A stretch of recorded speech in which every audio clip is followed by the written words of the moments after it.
दोस्तों, तो आप सभी का स्वागत है मानसी एजुकेशन सेंटर पर। तो हम लोग जो है राष्ट्रपति के बारे में पढ़ रहे थे। तो राष्ट्रपति के बारे में हम लोग अनुच्छेद 52 से 61 तक चर्चा कर लिए हैं।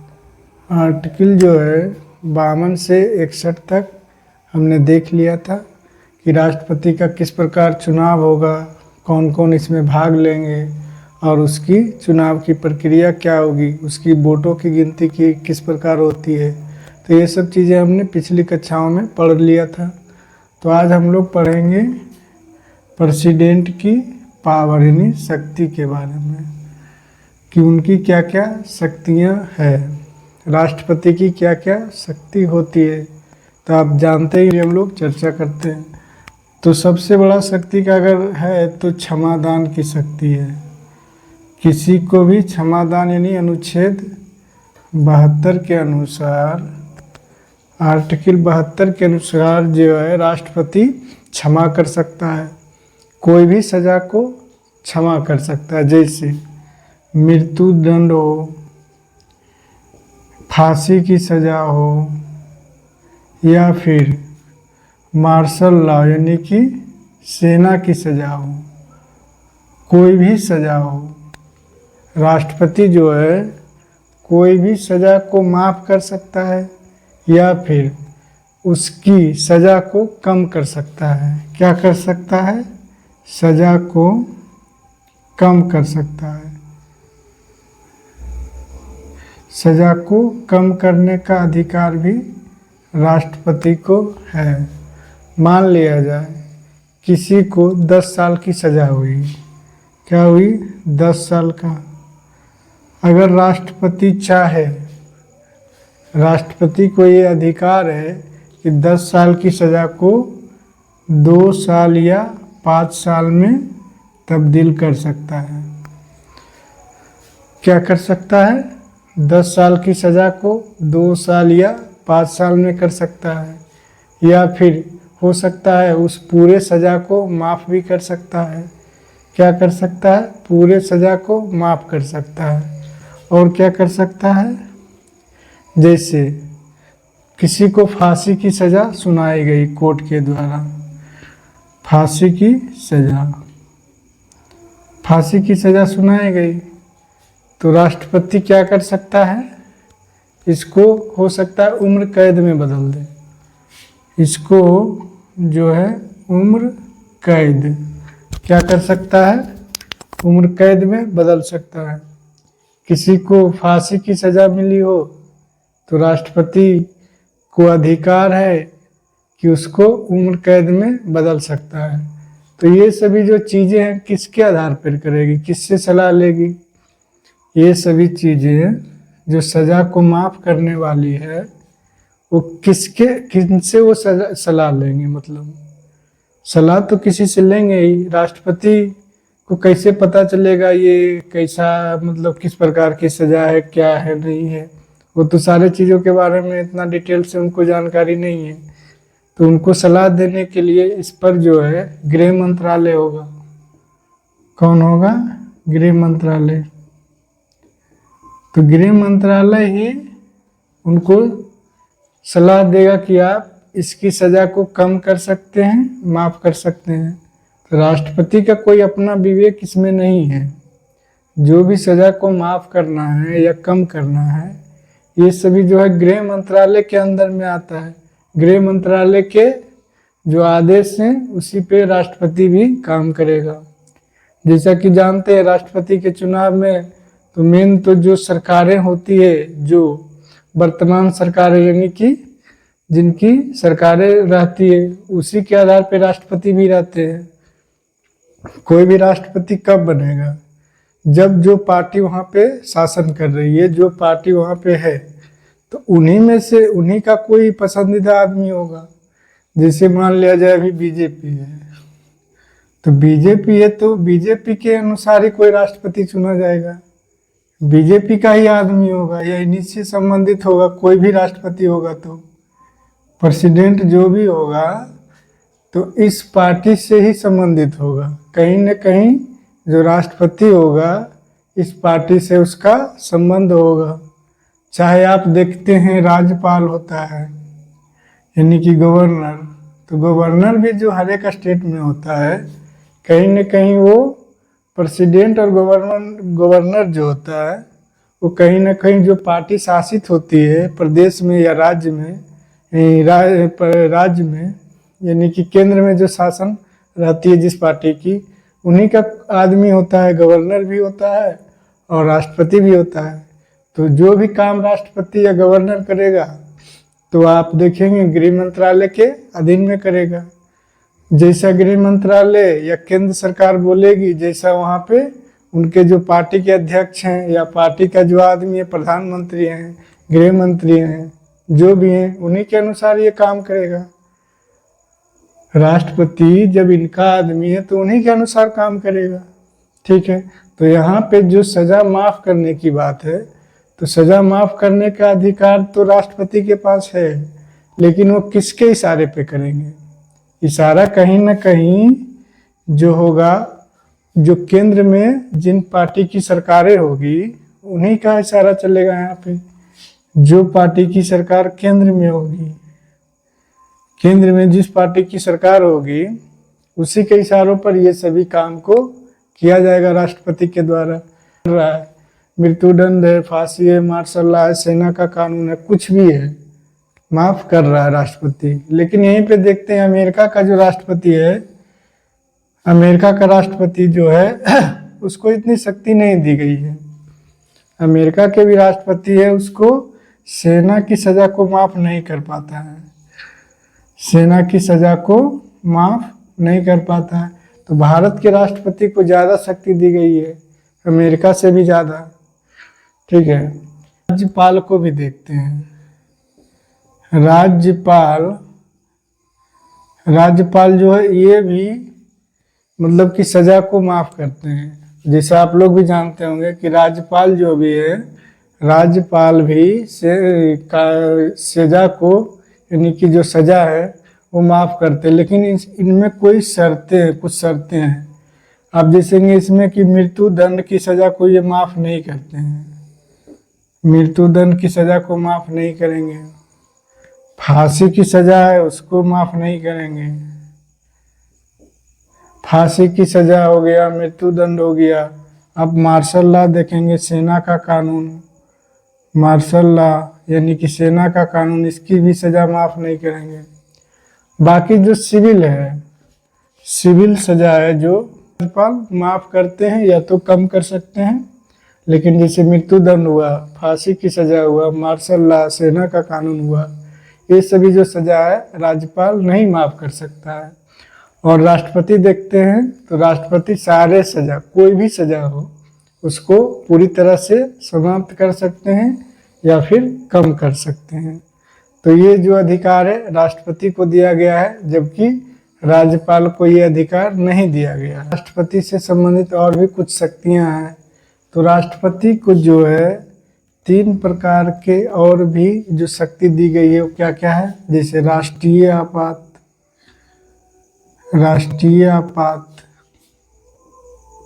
इसको पहले जान लेते हैं। तो राष्ट्रीय आपात हो गया 352, राष्ट्रपति शासन 356 और वित्तीय आपात 360 में है। तो चलिए पहले हम लोग राष्ट्रीय आपात के बारे में समझते हैं।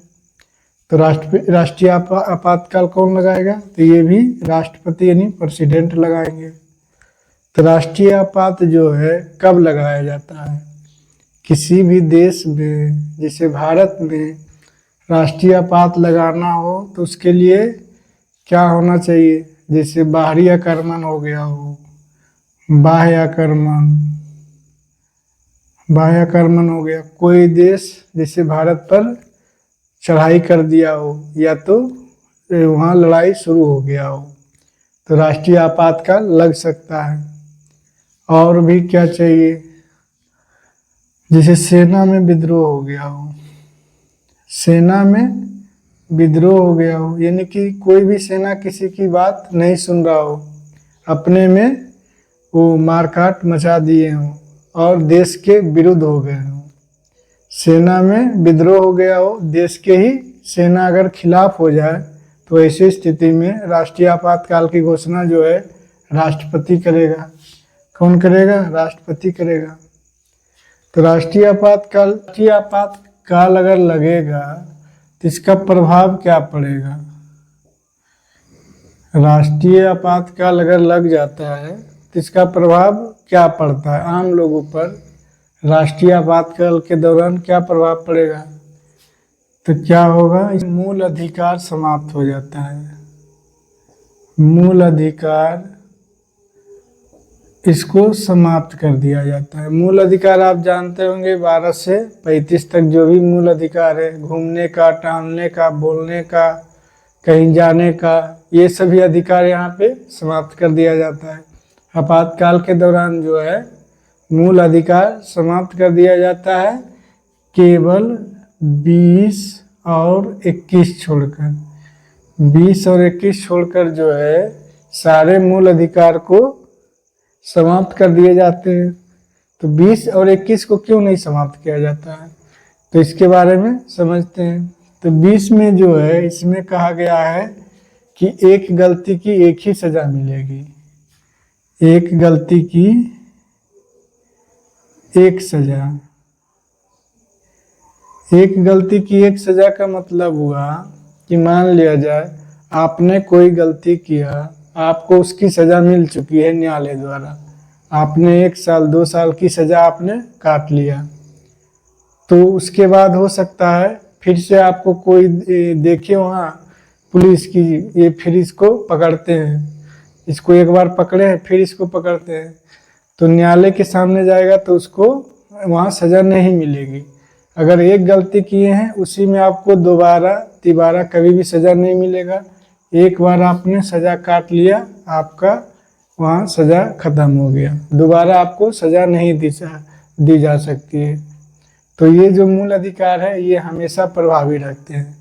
ऐसा नहीं कि 352 अगर लग गया आपातकाल तो उसके दौरान अगर 20 को अगर आप हटा देते हैं तो 20 को हटा देंगे तो कोई अगर व्यक्ति होगा उसने पहले गलती की होगी या तो जेल गया होगा, सज़ा काटी होगी, तो हो सकता है उस दौरान फिर उसको पकड़ के डाल देंगे कि हाँ इसने पहले गलती कर चुका है तो फिर इसको डाल दो। तो ये चीज़ें इसलिए वहाँ पे लागू नहीं होता है, तो 20 को आप वहाँ लागू नहीं करते हैं। और 21 में क्या है? 21 में है प्राण एवं दैहिक स्वतंत्रता, अपने प्राण की और अपने शरीर की स्वतंत्रता। तो इसमें निजी स्वतंत्रता भी आ जाता है, इसमें जो है निजी स्वतंत्रता भी इसी में आता है। तो 20 और 21 छोड़कर 20 और 21 को छोड़कर बाकी सारे जो मूल अधिकार हैं राष्ट्रीय आपातकाल के दौरान वो स्थगित कर दिए जाते हैं। तो क्या होते हैं? स्थगित हो जाते हैं। तो आप देखते हैं कि 1962 में एक बार आपातकाल लगा है, भारत से चीन का युद्ध हुआ। आप सभी जानते हैं भारत और चीन का युद्ध हुआ। आप एक बार और देखते हैं 1971 में बांग्लादेश का सृजन होता है। इस युद्ध में क्या होता है? बांग्लादेश का सृजन होता है। पाकिस्तानी यहाँ पे अतिक्रमण करते हैं बांग्लादेशियों पर, तो इसके चलते भारत को इसमें एंट्री लेना पड़ता है और बांग्लादेश को आज़ाद कराना पड़ता है, यानी बांग्लादेश का यहाँ पे सृजन होता है 1971 में। और फिर देखते हैं 1975 में जो है ये भारत में लगाया जाता है किस आधार पर? आंतरिक अशांति।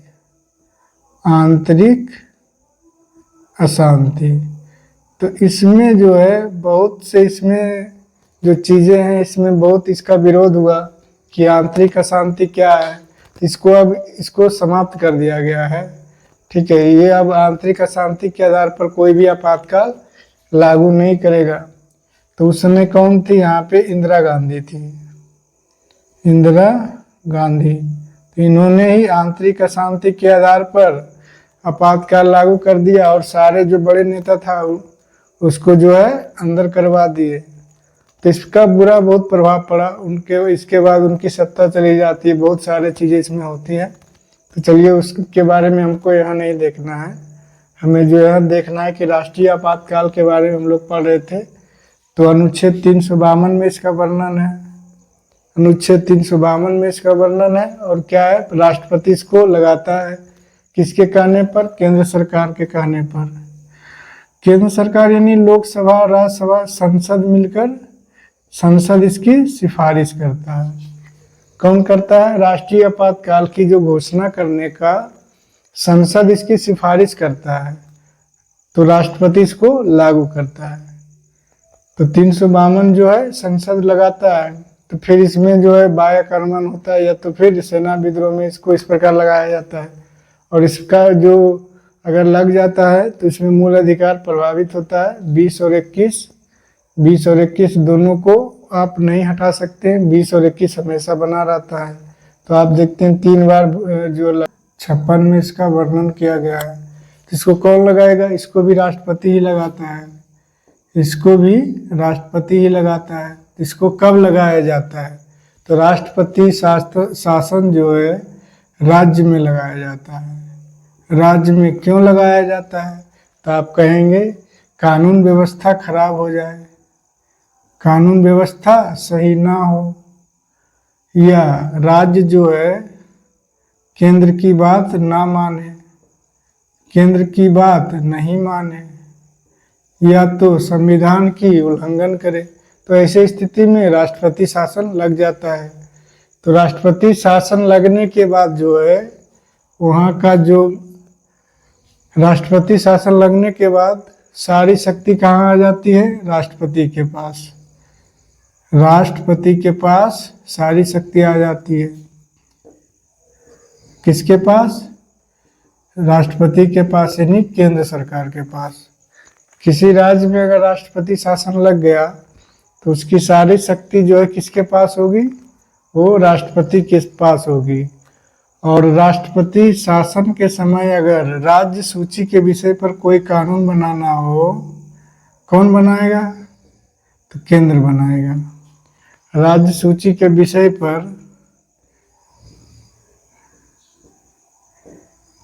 पर कानून कौन बनाएगा? केंद्र बनाएगा। लेकिन यहाँ पे क्या होगा? ये जो कानून बनेगा राज्य सूची के विषय पर कानून, राष्ट्रपति शासन के दौरान वो 1 साल ही प्रभावित रहेगा। 1 साल प्रभावी रहेगा। 1 साल के बाद स्वतः ही खत्म हो जाएगा। 1 साल ही प्रभावी रहेगा।